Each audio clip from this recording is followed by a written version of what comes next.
I recently disembarked from my first ever Disney cruise, and to say I was surprised would be a massive understatement.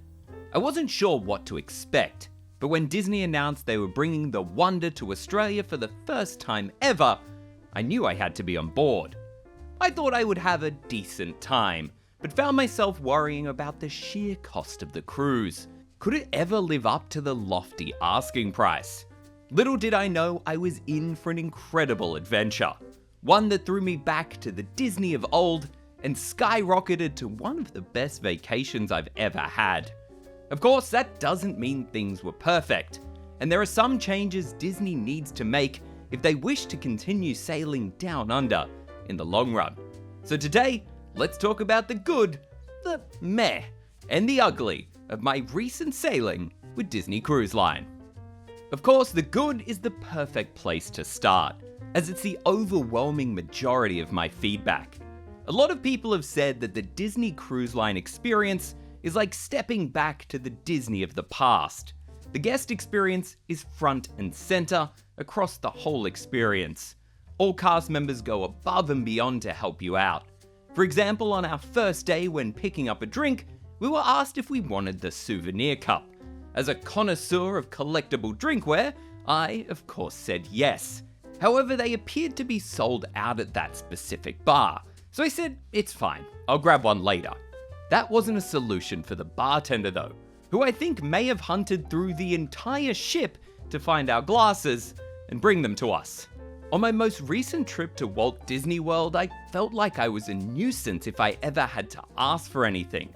Whereas on the cruise, people couldn't do enough to help out.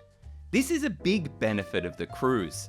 Seeing the same cast members each day meant that they could learn your name, what you liked, get to know you as a person, and most importantly, they were given the freedom to make magic for you. Rotational dining is a prime example of this, where the same service team follow you from restaurant to restaurant each night, meaning I always had a Coke Zero awaiting me as I sat down at the table. A huge shout out has to go to Igede at the Cadillac Lounge for being one of the most genuine and caring cast members I've ever met. Get that man a legacy name tag. Speaking of the Cadillac Lounge, this was a perfect place to grab a high quality cocktail that didn't taste like the typical cruise ship sugary specials found elsewhere on the ship. It was also the perfect place to relax each night when it became a piano bar, with Joel serenading us to a multitude of different genres. All of the music throughout the ship was similarly amazing, and we found ourselves relaxing to tunes more than we ever thought we would. This quality continued into the other forms of entertainment.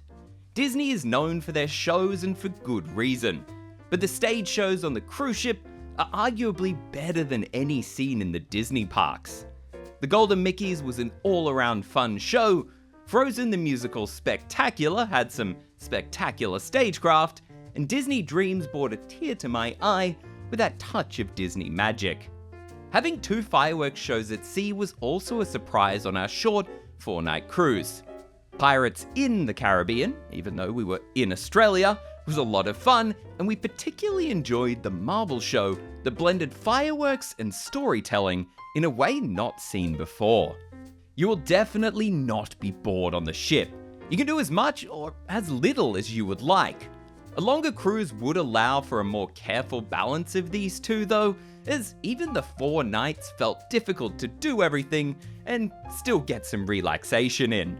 Every 15 minutes, multiple new activities start, from game shows to crafts to bingo to live music and, of course, to trivia. However, do be prepared if you want to itch your brain. Trivia was often the busiest activity on the cruise. And because I know you're wondering, yes, I did win both of the Disney Parks trivias offered on our cruise. Your kids will be entertained as well, whether they stay with you or decide to head to the multiple kids clubs. From the Small World Nursery for the youngest, to the Oceaneer Club and Lab for those who get to have the most fun, and to Edge and Vibe for those who are too old and cool to hang around with their parents. All of which look incredible. I of course did use my one chance during an open house to slide down the Slinky Dog slide, while my partner looked on judgingly. The only extra charge activity we did was mixology, which was way more fun than we were anticipating.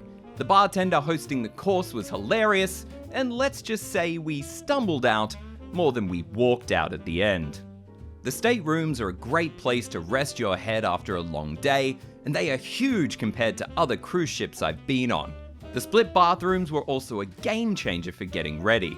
I could shower while my partner put on her makeup for the day in the separate sink and mirror. The bed was also unbelievably comfortable. I honestly could have spent the entire time sleeping. That is, of course, except for when we went to Paulo brunch, which was well worth getting out of bed for.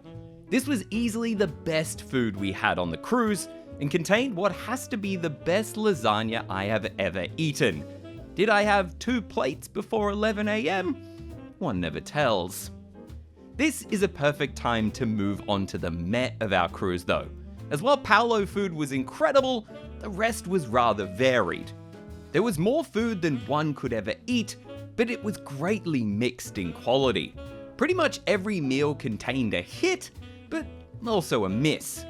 The benefit is you definitely won't go hungry, with food available all over the ship almost any time of day, and there's always going to be something you can find that you will crave and enjoy. What was more miss than hit though was coffee. Both myself and my partner start every day with a coffee at home, so the fact we only had 3 coffees between the 2 of us across our 4-night cruise says it all. There is included coffee available all day and night at the beverage station, which I found completely undrinkable, as well as some cute character coffees at the Cove Cafe and the Bayou Lounge as a paid extra that were teetering towards drinkable when I was craving a caffeine fix. While the adults only pool was uncomfortably hot for us on a balmy Australian summer day, there were a wide variety of pools on offer, as well as a splash zone and a slide that gave plenty of opportunities to lounge around in the water. Tiana's was the restaurant we were most looking forward to, as we love a good bit of entertainment as we dine. But you can tell this space wasn't originally designed as a dinner theatre, as this was our view of the show. And judging by the number of poles around the venue, there would be more poor views than good ones. One other thing to be aware of is that this is not a party cruise. It's a family cruise, so ensure you know what you are getting yourself into if you don't have kids. At one point we walked past the 11 PM silent disco, and there were 2 cast members, 2 people dancing, and 4 just sitting around on chairs. But if you think our videos are a lot more interesting than that lackluster disco, be sure to like this video and subscribe to the channel. Now, nothing is ever perfect, and we had our share of negatives in our cruise experience. Some may be due to a lack of preparation, and hopefully this video can help you avoid those in the future, but other issues were of Disney's own creation, and they need to be addressed moving forward in Australian waters, as our crowd seem to expect and do things in different ways. Queues can't be avoided at Disney, and this was the same on the Wonder. Every single queue for characters was consistently over an hour long, which I've heard may be due to us Australians being starved for Disney experiences here, but I can't say for certain. This was also the case for merchandise, as on the first night people were lining up for hours just to get into the stores and give Disney more money. We did hear from friends who went aboard that even things like stage shows and deck parties required lengthy waits that we thankfully didn't have to experience on the last cruise of the season. Included soft drinks are a huge perk on the Disney Cruise Line. However, they are only available while dining or at the top of Deck 9. We wish that there were more places available to grab your drink, as Deck 9 was often busy, out of ice, and maybe a long way for your room. Bars and other locations do sell soft drinks, but you shouldn't have to pay for something that's free elsewhere on the ship. Our biggest tip to help with this is to bring a big tumbler and water bottle, as these will keep cold easier and are much larger than the provided cups. The biggest grey area for the cruises in Australian waters though was tipping. I'm not going to sit here and say whether tipping culture is good or bad, But I will say that the Disney Cruise Line workers are incredible and deserve everything you give them. Here in Australia, tipping is not a thing, and the expectation was not made clear by Disney. For the Australian sailings, the prices of food and drinks were bumped up to automatically include an 18% gratuity. However, you weren't told this and it wasn't listed on the menu or receipt, so you could end up double tipping, as nowhere did it say the tip was already included. However, luckily we knew this, and still tipped extra when we felt cask went above and beyond, which was more often than we thought would happen. The lack of tipping culture in Australia also meant some guests were removing the $14.50 per day gratuities that go to your hardworking servers, room stewards, etc. It blows my mind that Disney didn't do the required research into tipping culture in Australia, where people are paid a strong wage and asking for a tip is seen by some as insulting. Most other cruise lines in Australia include tips on the cost of their cruise to ensure the staff don't end up losing out, and Disney needs to do this moving forward if they want to continue sailing in Australia. On board, we noticed how grateful our servers and stewards were for the gratuities we left for them, and it makes me upset that knowing part of that gratitude may be due to them missing out on their expected wage for the cruising season. One last thing to be aware of MoneyWise is that prices are in US dollars on board, and again we were fine for this because we came prepared, but it wasn't made apparent. This could especially be confusing as all the brands for beers, soft drinks, etc. were Australian, but the pricing was in USD. But let's not end on a downbeat. Here are some of my top tips if you've got a Disney cruise coming up. And yes, I'm jealous of you if you do.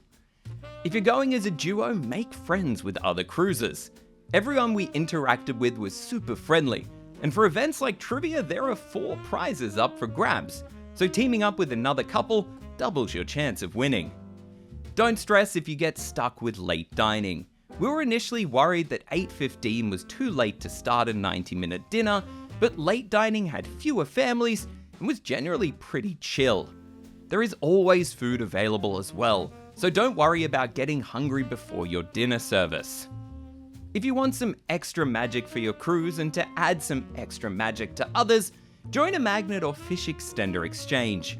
It was great to come back to our room and always find something new and exciting waiting for us.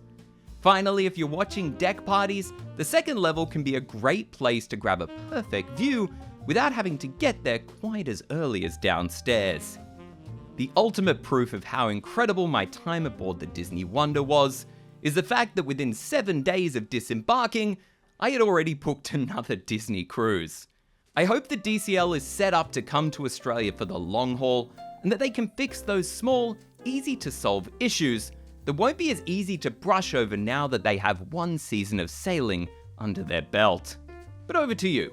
Have you ever cruised with Disney Cruise Line anywhere in the world? And was your experience similar or completely different to mine? Let me know in the comments below. And if you want to further support our channel and get access to exclusive content, check out our Patreon at patreon.com/ReviewTyme. For ReviewTyme, I'm Luke. Thanks for watching.